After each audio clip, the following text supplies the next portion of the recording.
Welcome to the Brave Plug podcast season 2. Season 1 was a good time and we had to do it again. So we are back by popular demand.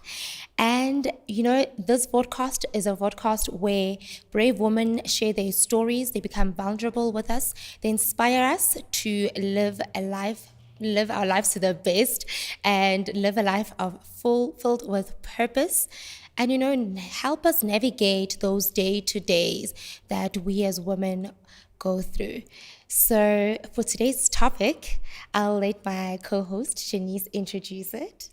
Thank you, Tumi. I mean, what a wonderful introduction, right? Like a podcast focused on strong women, empowering women. And I think today's topic is so appropriate. So we're going to cover female entrepreneurs and how they break ceilings. And joining us today is Pastor Mirriam and Mathapelo.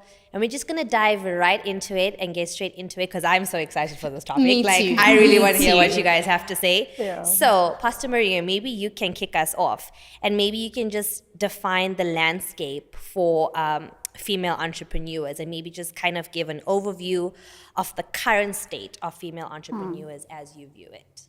Awesome. Thank you so much. Well, according to the research done by Global Entrepreneurship Monitor report, the female entrepreneurship rate in South Africa has been estimated between 10 to 15% of the total entrepreneurship population. But it is also important to mention that these are formally registered entrepreneurs. There are also lots of entrepreneurs, especially females in townships, that are informal, that are unstructured, that are not registered, that are not accounted for. So this stats is only focusing on those that are formal and are registered.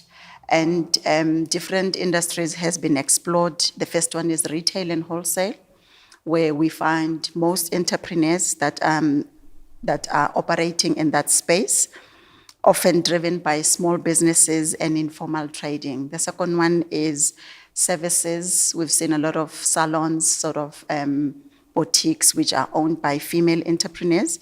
In this industry, which is service-orientated, we see an increasing number of females that are entrepreneurs. This also includes hospitality, it includes consulting, and also health services. So this is the space where most female entrepreneurs are growing, and they are actually exploring the services sector. Another sector is manufacturing, even though there's not vast of them that are emerging in that sector, but we see female entrepreneurship growing, but it remains lower compared to retail and services. So most women are partaking in that, but this research, I must also mention, that is solely based on registered and formally organized organizations. So the number could be more if you have to look at most businesses that are in townships that are not accounted for. So there's a vast increase. And also in agriculture, where most women, they do agriculture in their backyards. We find that growing a lot in rural areas where they are accounted for, but this is what they do for living, where they grow crops and they sell them on the street in the corners where they are accounted for. But it is entrepreneurship, and these are women, and they are a vast number, especially in rural areas. But we also see commercial farmers that are emerging in the urban areas, and they're doing wonders. So women are actually striving to be counted, to be entrepreneurs, to be registered, despite the fact that there are also challenges that are encountered by the same women. Some of the challenges that I might highlight is access to funding. Most women still struggle to secure finance, especially from the entrepreneurial ecosystem. And studies indicate that women receive less venture capital funding as compared to their male counterparts, because most women are just emerging and there's no history. Some don't even have a good credit records that they can access funding. So we find that most women are still challenged and are unable to access funding. Another opportunity that they might not be privileged to access is networking opportunities. Most of them, they lack information. They have limited access to these networking sessions, and especially those that are not registered, those that battle with connectivity, and they don't have platforms to get the information. So most of them are also lack access to networking or to information. And some are deprived of opportunities because of lack of education and skills. So they might be entrepreneurs, they might be operating at a small scale, but they're not equipped enough to venture and to grow their businesses. So we still find a lot of females that are sidelined in terms of business entrepreneurship. I think those statistics are like so interesting because just hearing you speak about it and give us those figures, I had no idea that like the percentages were so low because you hear about entrepreneurs, right? Female entrepreneurs, but you don't actually get to hear like how many people there are in different sectors. And I'm just gonna shift it real quick to Mathapelo because I had like the honor and the privilege to interview you in Women's Month. And I was so touched by your story. So can you please share with everybody listening your journey and what it took to get you to where you are today? Okay, thank you for the opportunity. My personal journey is marked by profound struggle and resilience.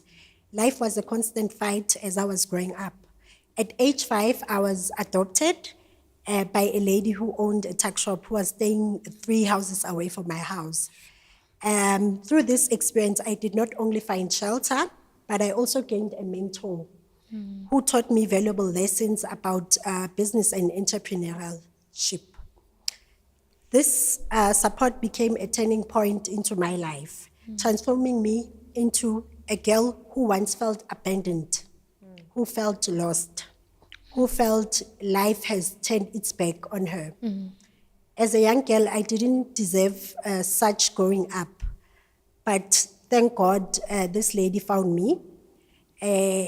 I was a determined individual who would go and embrace my entrepreneurial spirit. From selling clothes to selling food, I would sell anything. Just after my matric, I did not work anywhere. I've always been self-employed, but I realized that I'm hopping a lot as a young lady in SA. I was hopping a lot. I didn't have any structure. My pivotal moment was when I noticed a boy who was going to school without school shoes, and then I realized that he needs school shoes. I bought him a pair of shoes. As I did that, I noticed that there's a broader need for my act. And then I didn't just sit. I went on social network after buying the shoes for the boy to ask for more shoes for other kids. And then in a space of 2 weeks, I collected close to 150 brand new school shoes. Sure. People heard my plea. So I realized that it's not only about me. The skills that I have, I can grow and do something with my life. Thank you. That's so beautiful. Just, Pastor Mirriam highlighted how difficult it is to get funding as women. So when you went out there and you just asked people on social media if they can give in into those calls of buying children's shoes, like what was your thought process? What do you think worked? And like, did you write a story that captivated people's emotional side? Okay, so during my hopping moment, I even had a Chisanyama which had to close down. In 2024, that's when I got an opportunity to study at Gibbs, at JP Morgan, under a program which was called Victory is Hers. So that program exposed me to so much. And I thank God that I took the plunge to attend the course because I had faith that moved mountains. That was a year when I said, you know what, I don't want to hop a lot. I need structure.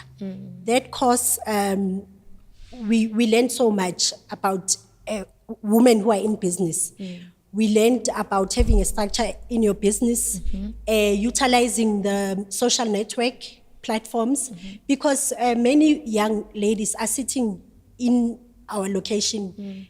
There's saying there's no opportunities. But one thing that led me to take the opportunity is that I realized that life doesn't owe me anything.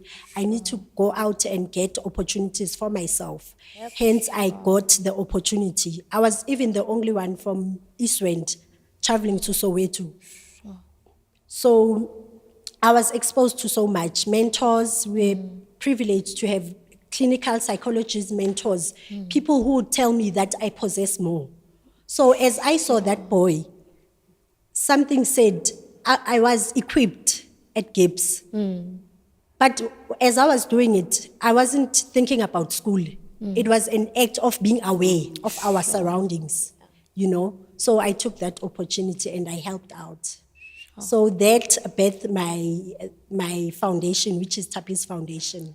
Oh, lovely. Oh, that's amazing. Thank you. So you touched on how you had to go out and look for the opportunity, right? And I think so much of this entrepreneurial journey can be easier if we are in the right circles and if we network in a certain way. So based on the experience that the both of you have, can you maybe just highlight the importance of female mentorship and collaboration in this journey? And then if either of you know maybe some organizations and platforms that you can just share with the community to kind of give a stepping stone to somebody that might be listening. There's a scripture that I like, an iron sharpened an iron. You know, and I think it's more, it talks more, or it relates more on mentorship and collaboration. That as a woman, you really need mentors that are going to assist you to navigate this new sector that you're coming in. You can't do it on your own. There are platforms that you might not be opportune to and that you might not know. But if you have a mentor that will handhold you, a mentor is somebody that has walked the journey before, somebody that has accumulated so much, somebody who knows organizations and can open doors for you. So it's important that you don't walk this journey alone, because entrepreneurship is very lonely, especially when you are in your own cycle and you don't collaborate, you don't reach out, you don't attend other platforms. You can feel so isolated and feel that there's no help. Help is there. There are business government initiatives that are established a lot in banks. Most banks, South African banks, have funding mechanism to assist SMMEs. So if you don't know these things, you might feel isolated and alone. So it's important that you attend these network sessions, because there are many organizations and associations that you can Google and find out that you can actually attend and find help. And also collaborating, it's important. You can't build an empire all by yourself. Yes. You need business partners. I mean, with my business, when I started, building housing units in Vosloorus, at some point, I ran out of my funds. I had to go out, like a widow of Zarephath, when the prophet said, go out and borrow. It's important as an entrepreneur that when you don't have money, you actually go out and borrow. We have institutions that are set up for us to go and access funding. So you can actually do that. Wow. You know, so when I ran out of the money that I got from Standard Bank, I actually went to a friend and I asked her that I need so much money to finish my building. And she was there to collaborate and assist. So I think most women are still scared to go out and collaborate because people think that other people are going to steal your ideas. Yeah. And one thing for sure is that your idea is your idea. Nobody can steal that from you. It's like you're pregnant and you have a baby. It's your baby. You know, if you have a business idea, it is your idea. You can be scared to go out there and seek, assistance or collaborate with other women. And I've realized that women are out there to help each other. So it's very important. And there are so many platforms where you can seek help. I mean, for educational resources, there are so many business schools that offer free education. For instance, the program that Mathapelo spoke about, it's free, it's accessible. It's just that people are lazy to access information or to seek information. And when you're an entrepreneur and you want to venture, you actually need to go out, connect to a laptop and find resources, because resources are available out there, and there are also a lot of government initiatives that give funding to entrepreneurs. You have your CFA, you have your NYDA, you have lots and lots. So information is out there. People just need to seek and be inquisitive enough to search for information. But information is there, initiatives are there, platforms are there. You just need to stand up wherever you are and start somewhere. Start with what you have. You can't just wait to secure enough money to start a business. You have to start with what you have. It's the same principle that the prophet said to the widow of Zarephath. What do you have in your house? There's something that you can do at home, and you can start there. You can start by baking fat cakes, go to a corner and start selling there before you can actually secure a spaza shop. Start somewhere. There's something that you can do. There's something that you are equipped with, because each and every one of us are given different skills and capabilities. So there's something unique in you that you can do that would ensure that you actually have enough money to sustain you and your family. Sure. With business, right, I think it requires you to have one vision for where you're trying to take your business to. And I like the fact that you say start with what you have, so then nobody has an excuse to say, I can't start now because I'm waiting for funding, or I'm waiting to enroll at a school, right? So I think what I wanted to ask you is, on this thing of collaboration, like you mentioned, is it a thing of people struggle to find people that they can collaborate with, or maybe people don't know that what to look for in a potential collaborator? Because I think in many times in business, people are scared to give a part of their equity to another person, because they think that they might lose the controlling rights or controlling interest of that particular business. So what do you think is the common trend with especially women? Is it an educational issue that they struggle to secure this funding, they're struggling to find these collaborators? I think knowledge is power. If you lack knowledge, you might lack opportunities. And also, if you have a bankable business plan, and you have actually populated that business plan, it's easy to convince somebody to invest in it, because investors are out there looking also for opportunities to invest. So if you can convince me that this business would be profitable, then you would find that people are actually willing to invest in you. You don't have to look far, or you don't have to start outside. Within your community, there are people that can actually believe in your dream and invest in it. You have family, you have friends, you have your community. Even here at church, you have a church community. Yeah. If you sell a bankable business plan or business idea to somebody, and you have proof that this business is going to be viable and profitable and sustainable, and also that you are equipped to run this business, or maybe even show that you have knowledgeable people or equipped people that can run this organization, chances are people are going to invest in you. It's just that sometimes people, especially when they're not knowledgeable, you think that, like I said earlier on, most people don't venture out or seek help because they think that people are going to steal their ideas. And they sit with that ideas forever and they don't start anything because you are scared that if I tell you about my business idea, you might steal it. The question is, how can one steal your idea if they're busy chasing their own visions as well?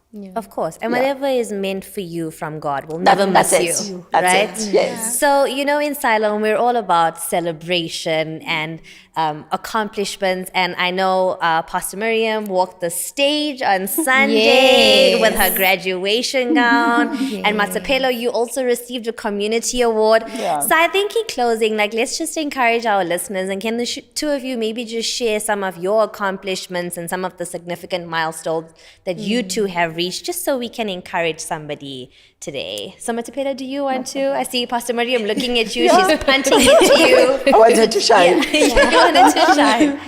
So, JP Morgan program was the best program in my life. It changed my perspective in life. It showed me that it's not about where you're coming from, but it's about where you're going. Yes. So, as the Bible says, is there anything too hard for the Lord? There's nothing hard. God has been by my side, and He's still doing amazing things in my life. So it was a 1-year program, intense program.